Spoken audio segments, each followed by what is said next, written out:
Once again, another portion of Mission Yozakura family content has completed. This go around, the anime adapted 50% of Act 2, leaving us on a major cliffhanger as we await the next part, in which I've decided to tackle all at once. Taking notes of all the changes and additions in each episode, I want to review the entire season in one fell swoop to showcase it all, including the good, the bad, the mixed, and how I'm overall feeling now after referring back to my thoughts post season 1. This will be safe for anime onlys, though just a disclaimer, I will be showing things that were overall cut from the season, so be sure to tread carefully in case you have plans to go back and read the manga from the beginning. That being said, to refresh, season 1 concluded with the defeat of the Tampopo and the wedding chapter being included in the finale. With Kawashita out the way, now our next antagonist would be Momo Yozakura, aka Dear Old Dad. There is a lot of questions regarding his motives, looking at his connection to Tsubomi and Kawashita, as well as what his plans are for the family going forward. A lot of weight to carry over into season 2, though we will be pacing ourselves as episode 1 starts off on a much calmer note. Episode 1 tackles chapters 86 and 99, with them being more slice of life and character work chapters. The very start of the episode is actually an anime original with Tayo fighting the robot to showcase him still getting the hang of his blooming. There were some minor things to note in this episode, such as the rest of the family had a bit more inclusion in the chapter 86 adaptation with Ai coming into the family.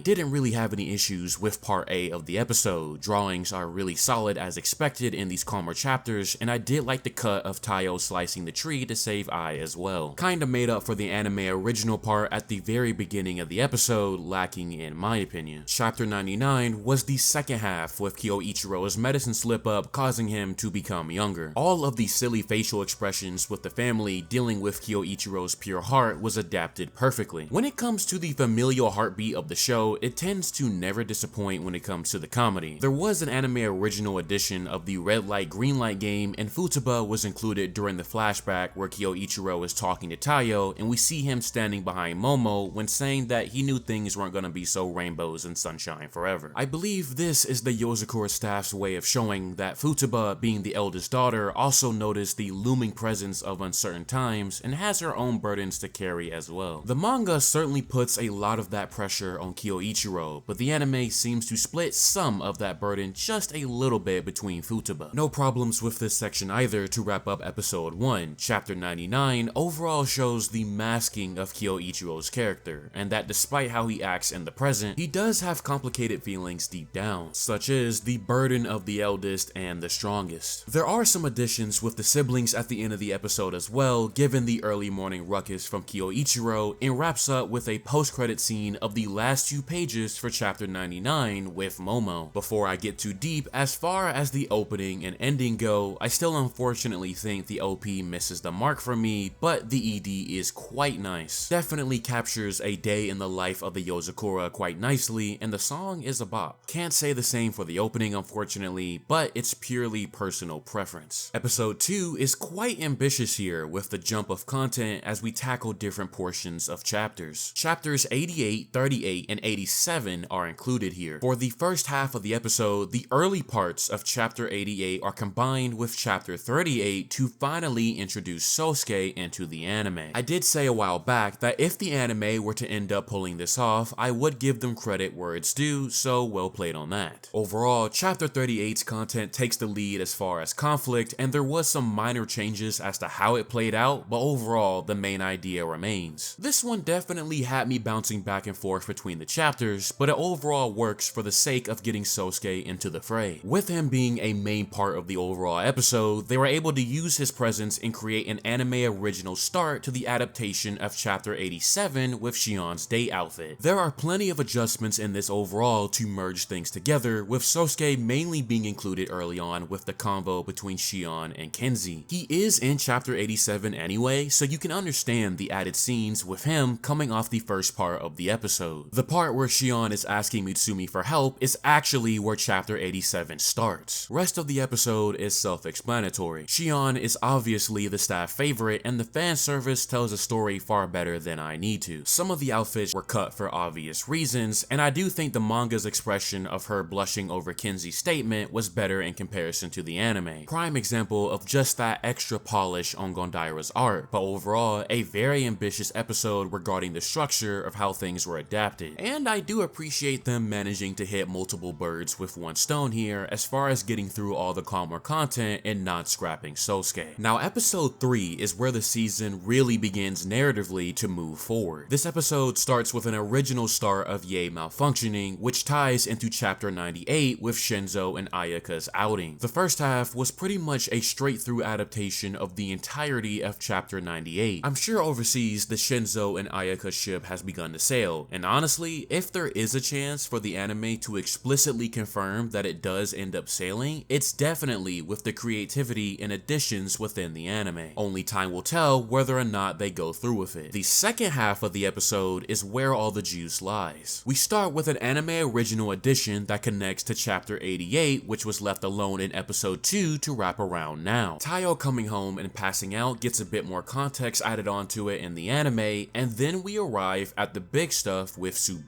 During the initial panic and Tsubomi instructs Taiyo to call a reason to live in order to calm down the blossoms, the rest of the family was included in this scene in comparison to the manga. Originally, it was just Mutsumi. The rest of the episode then pulls into chapter 89. Lots of new information and setup in this episode looking at Tsubomi's request. We have the mention of the old me versus the current me looking at Tsubomi's state, the request for her death, and that the only way to truly understand the path that needs to be taken to reach these goals is to first meet with Kawashita that's in custody and which requires a silver rank spy license. We saw back in season 1 Taiyo's efforts to get a bronze license, and now we're on to the next stage, albeit intentions remaining unknown to the rest of the family. The obstacles don't exactly stop here either, as the examiners this year will be the top 3 strongest Yozakura siblings. A hell of a wall to overcome as the episode concludes with adapting chapter 89. There is another post-credit scene, however, of the first 8 pages of chapter 90 being adapted. We meet Usa, one of the spy reporters coming in for a scoop, as what bigger headline could there be than a showdown among those within the Yozakura family. Shinzo, being the first examiner up, will take us into episode 4, and I'll be honest, I was pretty disappointed with the first half of the episode. The Shinzo test portion was just lacking from intensity to action fluidity, and this lack thereof has been one of my biggest gripes with the adaptation. I know that when it comes to action, results can be inconsistent. It happens all the time in all anime, but it still will manage to be disappointing, especially in this portion of the arc. I also find it unfortunate that the anime removes a lot of the move names. It's not like it's really a major blow, but personally, Gondaira has some cool names for them, so it's just a shame. I also did not like how the fight to the death scene between Taiyo and Shinzo was adapted. I would have preferred them to keep it zoomed out, as the stance and smirk combo is just really cool. It's not often that Taiyo has an attitude like this, so again, just unfortunate to me. Even the final portion of the fight just doesn't do it for me. I understand that there are certain things that can and can't be achieved in both forms of presentation, but with Yozakura's adaptation in particular, there is a consistent amount of inconsistency when it comes to the action. From chapter 90, the first half of the episode wraps up with chapter 92, with Taiyo outmaneuvering Shinzo by using the family rule against him in order to ascend to the next stage. Of course, he had a little help. The second half of the episode went straight through, pretty much adapting everything to a T. The only thing I found unfortunate that was cut from it was Futaba's elder sister moment, showing her time taking the exam and her setting a tone about treating her family with fairness. That initial dialogue does lead to Taiyo figuring out her test. Again, with the anime adding her into some scenes with context about burdens of the eldest, I thought this was a strange removal, but everything else plays out as intended. The rest of the episode plays all the way through chapter 93 and 94 as we arrive at the final examination and our biggest obstacle yet with Kyoichiro. Episode 5 adapts chapters 95 through 97 straight through, and action-wise, it is a very good recovery. Kyoichiro is not an easy opponent to overcome in the slightest. His mastery of Steel Spider creates something just as solid as Taiyo's blooming, and it would take something a bit more on the unexpected side to overcome this hurdle. Enter Tsubomi. If the blooming is like Super Saiyan, then the debut of the profuse blooming of 10,000 flowers is like Super Saiyan 2. It's a power that can come in handy thanks to Tsubomi's blood, but it will take some time to master. Kyoichiro made it very clear that all this time, regardless of how far Taiyo has come along, he has still been the one protecting everyone, that even thus making it this far, he is still weak. So even for just this instant, if it will help close the gap, then so be it. Leading into the final blow with Amaterasu chaotic blooming. One thing I'll admit, and this is probably because it's been a while since I saw the original spread, but Tayo's attire turning white left a big smile on my face. As for the why, well, we will have to revisit probably in 2030, but for my manga readers out there, if you know, then you know. This entire section was a very good stretch of content, adding more layers onto Tayo and Kyoichiro's relationship. For somebody who is adamant on thoroughly protecting his family, if he's going to even entertain the idea of somebody else protecting Mutsumi, husband or not, Tayo was going to have to prove himself. It's a call to one's strength, and even with Tsubomi's intervention, it is one that belongs to Tayo. I do think the wind-up before the final blow could have been a bit more grander, similar to a certain climax fight in season 1, but all in all, I'm taking the W's this episode. The rest of episode 5 closes with the conclusion of chapter 97 and a post-credit jumping up to the very beginning of chapter 100. Keep in mind that chapters 98 and 99 were slice of life that was already adapted in prior episodes, so you can see how these changes and rearrangements keep momentum rather than feeling so jarring all the time. Episode 6 adapts chapters 100 to 102, and this, in my opinion, was the biggest episode in this season, narratively speaking. There are a heap of notes I took down for this one, starting with the minor addition for Tayo at the very beginning as he gets authenticated to go see Kawashita. In the manga, he kinda just heads on down in comparison. There are some rearrangements in terms of the order content is presented, but overall, the context stays intact. The conversation about how Tayo can kill Tsubomi is a pretty crucial one here, given that this is where it's all been building up to, and Momo pulling up does have a little bit more interaction, with Tayo swinging Yae at him. In the manga, he actually keeps it in gun form, but the anime goes ahead and puts it in rain form. I'm a bit neutral on the family's arrival. While the anime definitely makes more sense as to how they headed onto the scene, I think the scene with Futaba simultaneously knocking Momo away and bringing the family with her up to the surface was not done as well in the anime in comparison to the manga. However, the scene of Momo creepily crying over his family's growth was perfect. It's one of the few times Gondaira gets super detailed with his drawings as well, and I'm glad the drawing power there met expectations. There is a major mistranslation in this episode between Kyoichiro and Momo. When he mentions the day that both Mutsumi and their mother disappeared, the manga states that the two of them were in Momo's hands when it all went down. However, the anime goes along the lines of "you killed them both," which is just not right. So just keep in mind that in this scene, Kyoichiro basically is saying that under Momo's supervision is when they all went missing. It shows the deeply rooted distrust of him. From here on out, there is a lot of crucial information coming from Kawashita. As the family gets their ass beat, we get some more context on the profuse blooming, with it being the crystallization of Somani. It essentially rebuilds the body into pure power rather than giving a brand new ability. The catch is that nobody can control this power unless one increases the concentration of Tsubomi's blood, and which delivers the gamble of a lifetime. If Tayo can absorb Kawashita and control this power, he would have the potential to fight against them. A bit ominous instead of saying Momo, so clearly more antagonists on the horizon, which makes it even more important that if there is a chance Tayo can hone this strength, then he simply gotta roll the dice. And I absolutely love how he doesn't hesitate to do so for his family. Willing to accept the one who killed his original family to protect his current, that is real shonen right there. A crystal clear showcase of his conviction to live in the present. The anime adds an original inner world moment of that acceptance of power from Kawashita, which I thought was pretty cool to get the point across about what exactly takes place. My final two critiques of the episode is actually with the last little bit of action. In the anime, Kyoichiro's snapping moment didn't really do a good job of fully obscuring his face in comparison to the manga. You can still see some of the facial features, and I don't know if I really care too much for the animated lines leading into it. Secondly, the big bullet Momo fired in the anime also got rid of the rest of the family bracing for the attack as well. Wouldn't say this is overall a big deal, but just things I did notice. The rest of the episode after, to conclude chapter 102's adaptation, however, is absolutely fantastic. There are a lot of good additions to Kawashita's death, from the sunflower field to him thinking of the people he came across in his life, and even Tsubomi's lullaby upon his final moments. All anime original content that really elevated his final scenes. The episode concludes cleanly at the end of chapter 102 with the final narration of Kawashida's passing at 108 years old. A proper farewell to one of Jump's more underrated Act 1 antagonists and the man who truly started it all for Taiyo. Episodes 5 and 6 are a great back-to-back airing of content that really push the story forward into the heat of the act, and episode 7 doesn't let up either. Episode 7 is an overall lighter episode, but even then, the narrative keeps pushing forward. The very first scene is actually at the end of chapter 103 initially, and then pulls back towards the actual start of the chapter for the first half of the episode with Nurse Mutsumi. Taiyo Asano, you are truly a blessed man. It's a pretty straightforward adaptation here, with everyone taking turns during Taiyo's recovery, and not to mention a very sweet moment between our couple, with Taiyo reassuring Mutsumi that her not bearing any hatred to her father doesn't make her weird, but it's just how they feel. It's a good moment because there are plenty of people out there that have had terrible experiences in life because of their parents, but they may not bear hatred. You can't force anybody to hold something to their heart they don't feel, and it's something worth accepting rather than trying to irrationalize. The rest of the first half goes into chapter 104, dealing with the sisters of the house, and it overall trims down a lot on the slice of life fluff, but I'd say it's for the better as the second half of the episode jumps to adapting chapter 106 with the Nanome Manor. The main change here is that there is more direct confrontation between our crew and the Occult Research Club just to give more exposition as to why they were there. From here on, the rest of the episode adapts chapters 106 and 107, and overall pretty good stuff here with the action. We had some good impact frames and movement within the encounter with the second head of the Yozakura family, Lady Nanome. Kawashida mentioned them in episode 7, this is who we're dealing with, and it won't be just her as numerous previous heads are seemingly back among the living. Literally generational beef. Seeing Futaba take some damage this episode should set the tone for just how strong these antagonists are about to be. Nobody was a match for Nanome except for Futaba, and even then it was cutting it a little close. There is an anime original addition towards the end of the episode that was probably the most surprising one yet, with Hotokeyama being brought back to help cover up some tracks for the Yozakura family. Pretty neat way to bring him back briefly as we conclude the episode and transition into some calmer waters. Unfortunately to say, I do have my gripes with this episode, and at the time of this video recording, I will admit that just like Sosuke, I will retract my complaints if what was cut gets added back, but as it stands, I've got a bone to pick. Episode 8 starts off with the first half of the episode being spearheaded by chapter 112. There is a connection to chapter 109 with Kengo, but it's so brief and yet part of a major moment with his character. Chapter 109 is where Kengo is breaking out because whenever there is family trouble, his skin reacts to it all. Futaba calls him out on this and how he hides all of these emotions under a disguise, his specialty being his mask. That, on top of his inferiority complex about not being a combat specialist, weighs on him, and when he sees his family hurt, this is the result. Futaba reaches deep into this and advises him to treat his body and mind with kindness, to take off the disguise for just a moment, because no matter how good they are, he could never fool his family. This chapter is so important for Kengo's characterization, especially looking at his evolution in Act 3, and it absolutely blows my mind that they cut this. Instead of Ai's Day Out, I would have much rather have had this included and Ai's content got trimmed down if possible. Don't get me wrong, I understand that Ai's content with chapter 112 has a purpose too, because she mirrors early Taiyo down to the content we saw in episode 1. Yet if I had to make a choice, knowing the late game of what's to come, I would always choose to keep the crucial immediate family moments that you don't get often among the siblings. This has the same level of sting to it when certain Taiyo and Mutsumi moments were cut. I really do not agree with this decision, but that being said, Ai's Day Out was adapted perfectly, alongside the second half of the episode with Mutsumi's diet. With so much to juggle in the story, it's good that Gondaira does give Mutsumi some days in the spotlight, and of course, plenty of layups for Taiyo continuing to be a good husband. Episode 9 unfortunately does not adapt that missing context of chapter 109, but it does make up for what it does cover. First half of the episode is one of those moments of, even with slice of life, the plot is moving forward. Adapting chapter 108, we're visiting the Yozakura family storage. While the purpose is to dig up information on Lady Nanome, it's an overall showcase of how bad the family is at hoarding. Minimal additions and overall quite comedic given just how much of a fangirl and supportive wife Mutsumi is. We do make a jump as the second half of the episode adapts chapters 110 to 111. Once again, things are really taking a turn here. On another investigation, the family takes a trip to the Yozakura silk mill, and the next point of conflict is the former fifth head of the Yozakura family, Lady Itsuwa. However, the dynamic here is a bit more complicated this go around. Unlike Nanome, Itsuwa reveals that all in all, the previous heads are just big puppets. She doesn't care about Tsubomi's fate, but in this moment, she's bound by the threads that Tsubomi has established long ago. One thing to keep in mind is Shion's statement about how her powers are similar to Kengo's. Keep this in mind because we will come back to this detail much later. If the situation isn't already bad enough, then Tsubomi will make it even worse with her threads finally revealing themselves on Mutsumi. Going back to Momo's actions, the price of defying death is a means of sacrifice, and now it's time for Tsubomi to reap Mutsumi's life in order to sustain hers. If it wasn't clear before, Tsubomi must be rid of ASAP. You know it's a serious situation when even Kyoichiro is looking powerless. Kill all the roots or the former heads and you rid the tree itself. Knowing what to do is one thing, but doing it is another, as in the presence of Tsubomi, everyone was rendered powerless. Sapping the Somenin from them, it's a good layup for a big moment for Taiyo, and to push him further, we have a moment where Mutsumi tells Taiyo to run through the wedding ring, which makes him recall the oath he swore from the beginning. It is he who will protect her, snapping him into the profuse blooming mode once more. Again, I absolutely love how the anime makes him look in this form. Some of the best Taiyo shots this season comes from the second half of the episode, and he doesn't waste a moment getting rid of Tsubomi's presence with the Amaterasu big finish wrapping up the episode. Now everyone knows just exactly what we're dealing with here as chapter 111 wraps up the episode. A small but major thing to note here is at the end of the episode with that brief moment with Kyoichiro, his initial smile dropping to a frown. In the manga, all you saw was the smile upon Taiyo's success. While it's a minor addition that you probably wouldn't think anything of, the following episode shows just how major it turns out to be going into episode 10. Nicknamed the Kyoichiro disappearance arc, there's a lot to unpack as nobody would have imagined Kyoichiro to make such a massive move like this. The anime goes even further with some changes to the opening, with removing Kyoichiro out of some scenes and adding some new ones. This is the climax of the midway for Act 2, so these last episodes are definitely some of the highlights of the story, adapting chapters 117 to 120 with overall just two things to note here. The start of the episode has Kyoichiro heading towards his objective, and we get this scene with the birds. The one that struggled to fly a little bit could be interpreted as both Taiyo or Mutsumi, looking at how they both had moments in life where they stumbled tremendously. It can signify that beyond him, the family will continue to do just fine, though everyone isn't fully aware of just how serious this is. This was entirely anime original. Secondly, there are some minor rearrangements as to the order content appears, but this overall makes sense looking at Kyoichiro's arrival to the cave. But nothing major was lost. First half of the episode is taking a lighter stroll, with the idea that with Kyoichiro gone for a bit, everyone can relax for once. His presence tends to keep the family on edge. Taiyo's vitals literally deflate because he finally gets a moment to not get harassed, and the rest of the family respectively has their own logic. Our main couple does take this moment to go on a date, but it's quickly cut short. The first reason being Momo actually makes a brief appearance, leaving Taiyo with a message of if Kyoichiro really ran away. It does make you wonder why he would go set that alarm off, knowing Kyoichiro is such a massive obstacle. But before Taiyo can really process, we return back to the house as Shion lays out what's really going on. Sneaking behind her back with the old man hunter system, asking Shinzo for constant retakes on the steel spider maintenance, avoiding any usual routes or assistance, this was all part of something much larger. At this point, we know that he's headed to handle business once and for all, equally selfish and righteous, but right now, the only thing that matters to Kyoichiro is his family's safety by any means necessary. Going into chapter 118, it's on sight the minute he comes into contact with Momo. With all the preparation ahead of time, he was thorough, going as far as to encase his threads with the Somenin that could reach Momo's body. I absolutely love his line that he is what stands between Momo and the family. It really shows how much of a force Kyoichiro is. In fact, without him, it's very much possible Momo would have made a move earlier, and given the quick work that was made in this episode, it's understandable. Regardless, the root of the problem still lies with the family heads, as we get to see the rest of them. A potential 1v5 would make you think that this was going to be Kyoichiro's biggest fight of his life, but he wouldn't have come here if he didn't think he'd be able to end this today. Before the climax, we get another layer of Kyoichiro presented to us. Everyone loves Mutsumi, and to him, growing up was a matter of being her knight among the years, but it's never that simple, naive even. Because of what happened to their parents, Mutsumi had to grow up much faster than most, and her resilience was a strength Kyoichiro came to watch bloom. If she is the family shield, then Kyoichiro would take comfort in being her blade. This is his answer to all that has transpired, as he resolved to gamble his life if it meant annihilating the heads, showcasing one of his biggest moves yet. There was some narration cut about his ability, but I think there is one key takeaway, and that's all caught in his threads will be destroyed. The immense destruction gives the family the ping they needed to locate him, and as much as you look forward to the cavalry arriving, it's a bit late to the party as the rest of the family heads are completely thrashed. Not even the Nome could put up a fight, though keep in mind we're just now getting to the climax. It's not nearly as simple as packing up the heads and going home. The point of Kyoichiro going as far as he did to keep the family off his back is because this was all a gamble. As the wall between both parties, he is the one who will bear it all, going as far as to injuring Taiyo to keep him away, breaking the family rule, which clearly pissed off Futaba, but we see that his body has gotten wrapped up in the Somoni. The price of killing the heads is inheriting their sin. Saying his final words and disappearing into the wind, the episode concludes with chapter 120, and the cries of millions of distraught Kyoichiro fans around the world. It's amazing how fast an episode can go on by, but now we have to approach the fallout of this situation. With the season wrapping up, there aren't going to be much more crazy additions or rearrangements, as now it's all about the leave-off point. Episode 11 tackles chapters 121 to 124. Really good work this episode, looking at how sharp the character designs are, but there is one very puzzling decision made this episode that unfortunately comes with the introduction of a new character as well. Before we get there though, we resume with some family friction. Normally, family conflict never gets this intense, as more than often it's comedic, but this also is the first time Kyoichiro has ever pulled a stunt like this, let alone a stunt that probably reminds the family of the day they lost their mother. A lot of unusual behavior this go around, looking at the exchange. Futaba and Shion disobeying Mutsumi's orders and willing to go after Kyoichiro, yet Nanao and unexpectedly Kengo willing to actually hold back on the pursuit, opting instead to go home, regroup, and plan things out. Unfortunate circumstances, but I do appreciate seeing this type of friction, as family does argue about important things too. Despite the Yozakuras being the greatest spy family around, their biggest weakness is each other, but only when they stand together is there any chance of getting Kyoichiro back. Pursuing him with all their strengths, we get various instances of the family reflecting on the younger days with Kyoichiro, those moments and interactions that help define their roles in the family. Big fan of Futaba's moment, the hand-to-hand is always a joy to watch with her, but this all shows the level of presence Kyoichiro had in everyone's lives and why they're so desperate to get him back. Taiyo, on the other hand, has to pursue his normal route, aka breaking the emergency glass, or in this case, the emergency rice crackers. Played by Hiroshi Kamiya, who is famously known for Levi from Attack on Titan and Law from One Piece, we are finally introduced to the president of the Spy Association, Kai. One thing anime and manga like to do is equate a lot of white into a character design for strong characters, and given his position, he's clearly no pushover. His meeting with Taiyo puts a plan in motion, as the only thing that can save Kyoichiro is the power of the profuse blooming. There is one thing I really hate about this scene, unfortunately, and that's the amount of content cut from Kai's intro. Given the showcase of his presence, Kai also has a pretty good backstory with Kyoichiro as well. Very few bits and pieces were shown, but it was overall trimmed down tremendously, which I find unfortunate. I suppose for the sake of ending the episode at a certain point, they needed to cut this down, but it stings even more when understanding that Kai is just like Taiyo in the sense that he's a normal person brought into the world of spies because of the Yozakura family. Just like Taiyo's life was turned from a tragedy to a blessing, Kai shares the same bond, and it really just pulls it all together nicely when you see how Kyoichiro Kyoichiro has big parts to play in both of their lives. If you like to read this context, then chapter 123 is where you'll be headed. The end of this chapter is where things get quite exciting. The family has pinpointed Kyoichiro's location, and now it's about to be a showdown. The big question, of course, is why he really felt the need to run away, and the answer is as deep as the blood in his veins. Killing the head quite literally meant inheriting Tsubomi's blood. New blood versus old blood is like a poison, and had he remained around his family, it would have spread like a virus to the rest. The best case scenario would technically have been to take that poison to the grave alone. To make it worse, Nanao's own regeneration couldn't counter it, and despite the clear inevitability, Futaba doesn't give up. Again, really good drawings on her this week. It lived up to the manga panel, but this fight is extremely one-sided. It would take something unordinary to match Kyoichiro, though in this situation, Taiyo, who is an ordinary person, would bear the power to set this all right. With the episode concluding on his arrival, the two begin one of their most important showdowns yet, as 12 weeks later, we finally arrive at the season 2 finale. A lot was riding on this in the week beforehand, as not only is the content quite good, but the stability of the family hangs in the balance. Episode 12 adapts chapters 125 to 129. Quite a few moments to talk about as we close things out, especially looking at the final few minutes of the episode. But to start, the showdown of Taiyo versus Kyoichiro is in full swing. Despite being debuffed with the poison, Kyoichiro puts up a good amount of resistance. At this point, Taiyo is the only person who has a decent shot of getting close, and so the rest of the family fills a more supportive role to help close that gap. Though when it comes to experience, that'll never be closed in an instant. It's important to recognize Kyoichiro's words here, that though Taiyo is still green, he is no longer in the stage of needing protection from Kyoichiro, recognizing his current strength as his own, and a great callback to the beginning of the series during one of their earlier exchanges as Kyoichiro sets the tone for their relationship. However, that is exactly why Taiyo cannot let this situation end as if that were the case still. Like the very beginning, breaking through those threads to this time reach Kyoichiro. It's a very good emotional moment given Taiyo was just barely able to reach him before. Now reaching him is nice and all, but the real game plan lies in their blood, more specifically in the blooming of the buds, as Taiyo is essentially the antidote for the poison. His hold over the profuse blooming is powerful enough to neutralize the ravenous hominin inside of Kyoichiro. And while I don't think Kai knew exactly how this would play out with the blood circumstances, he was right that Taiyo is the only one who can save Kyoichiro. Really sets up his main character moment as the two get straight into it. Now, a critical detail in the middle of this exchange is Kyoichiro's dialogue about what lies beyond the poison. He mentions that there is something out there directing its hostility towards everything Yozakura. While it may not seem so clear now, keep in mind that everyone we've seen so far antagonist-wise is merely a pawn in the grand scheme of an unknown plot. For Tsubomi to want her death, it kinda begs the question of what or who created this position she's in. Kawashida was someone who exploited it. It's not like he found her after all. Just food for thought, but overall, Kyoichiro is trying to eliminate what he can for the sake of his family. In recognition of this, Taiyo knows that in order to uphold his oath of protecting his family, Kyoichiro has to be in that equation as well. The anime does cut some dialogue in the last moment as Taiyo closes in on him, and it kinda feels a little awkward leading up to it, but it's basically Taiyo saying that he has no intention to yield either because of that oath to protect his family. I would have preferred them to keep that in, but leading into chapter 127, we can see that contact is key. Full contact means a full body cleanse of the poison. It may have started out as a tough power to control, but the profuse blooming is truly a blessing in this moment as Kyoichiro is going to be able to remain among the living. The family, of course, while happy he's okay, will certainly be getting their mileage out of his actions with a ton of payback. Even Mutsumi won't be bailing him out this time. It'd be great if the episode were to end off on a happy note, but Momo has other plans taking us into chapter 128. The entire season so far has been haunted by him, and with all the main obstacles out of the way now, he's finally ready to start wrapping up his ambitions. Rei's heart in hand, his grand act is now set to resurrect her. His twisted sense of fixing what he broke is ironic, given that he's a broken man himself. All these years of setting the stage, pushing Taiyo to the blooming, setting up Tsubomi, and destroying innocent lives has been for the sole purpose of reviving Rei Yozakura. It's a happiness that would be built on the bodies of thousands. Naturally, not a soul would get behind that, especially not Mutsumi. The anime does a really good job of capturing just how disconnected Momo is from his humanity. Anything and everything goes for the sake of his family, but Taiyo, being the current husband of the family, stands in the opposition of that. In another timeline, Taiyo could have ended down this path as well, but if it's causing pain like this, then it can't be the way. Two normal people walking different paths leading to this very moment. Their inability to understand each other shakes Momo down to his core, and we get this really bloody scene of Momo clawing at his skin. It's very uncomfortable to look at and really is brought to life quite well from the manga. The art is super crisp here, and we get a little bit of character acting to go alongside it. The most important scene being the "let's be a family again" moment. The big spread of chapter 129 and the final 3 minutes of the episode is where things take a massive turn here. To highlight some changes, Futaba actually attacks Momo in chapter 128, which means that it should have happened a bit earlier in this second portion. Instead, they got rid of her rage here as she's angry on Mutsumi's behalf and kept the attack portion in. The action itself plays out the same with her, and they also kept Taiyo in it. In chapter 129, Taiyo actually falls to the ground after exhausting himself with healing Kyoichiro. Instead, they kept him in and made him go for an attack on Momo. It's a cool change, but I think I liked how the original events played out in comparison. However, it looked really sharp, so again, this is one of those moments that can go either way as Momo takes his leave to finish out the episode. As a force to be reckoned with, the stage has been set for the next arc. Momo must be subdued and the family must be prepared to do so, as the episode wraps up with chapter 129, which I felt was the perfect place to end the season if that's where we were actually ending. The elephant in the room being that on Sunday, shortly after the finale, it was announced that we are in for a second core coming in October of this year. So not only will I be back for another core review, but it seems my season 2 review cannot be fully completed quite yet. This is a bit of a surprise to me, as I was really expecting it to be an overall shorter season, but now we're in for a 3-month break. So for the time being, let's focus on the verdicts so far. Overall, I'd say that this was a solid first core. There were a lot more cool surprises this go around as far as additions included in certain pieces of content, looking at Kawashida's episode, and the AD work is still very crispy. But there is still a crucial weakness, and that's the action, which is a bit of a difficult conversation to have. To preface, and I said this years ago, but I don't need Yozakura to have some ridiculous sequences that leads to a production crash. But I do want them to get more innovative and outside of the box with things. Give me some cool storyboards or overall episode direction, not so by the book. To me, the action in this show, even with some added scenes, is still not landing on the mark of consistency. I don't want to sit here and say that the Yoza staff can't do it because they clearly have the capability, but I also think that Silverlink hasn't made jumps in comparison to other studios to attract people who may want to innovate and push things forward for adaptations like this. If anything, I'd be willing to meet in the middle if things like speed and impact were conveyed a lot better, but that's not the case on top of a lot of movements feeling very stiff, and it's obvious. Knowing how nitpicky the current anime community is, they would rip this show to shreds. I don't expect them to make any major changes either during this break. If anything, it'll be the same level of quality, but things have a bit more time to get underway. I have full confidence in the slice of life moments, and even if I disagree with some cuts and changes here and there, I'm still satisfied 8 times out of 10. I just wish the battle portion of the series had a better track record, because I can sit here and talk about the character growth all day long, but the other half, knowing the bar of quality has gone up, is just not gonna work. The Shinzo fight was really disappointing, and even in the early part of the finale, there were some wonky parts. Consistency is key, regardless if we get some decent cuts that are spread out. There's a certain spark that is missing from the battles, and I don't think this adaptation will ever come to fix it. I think that what we are used to now is the bar for the rest of the adaptation, though I am open to be proved wrong. That said, I am looking forward to Core 2 greatly. The stretch of content is genuinely fantastic, better than Season 1's, with a huge development in the final portion of Act 2 that will have Anime Only's jaw dropped once we cross that bridge. This is a two-way conversation, so please let me know how you all enjoyed the core so far, and we will be back in December for the Core 2 review and to cap off the season as we then enter the final rating room for the third act. With that, ladies and and gentlemen, will bring me to the end. As always, thanks for watching, and if you are eager to continue the story now, then please feel free to pick up with chapter 130 and go from there. Be well out there until we meet again in the next review.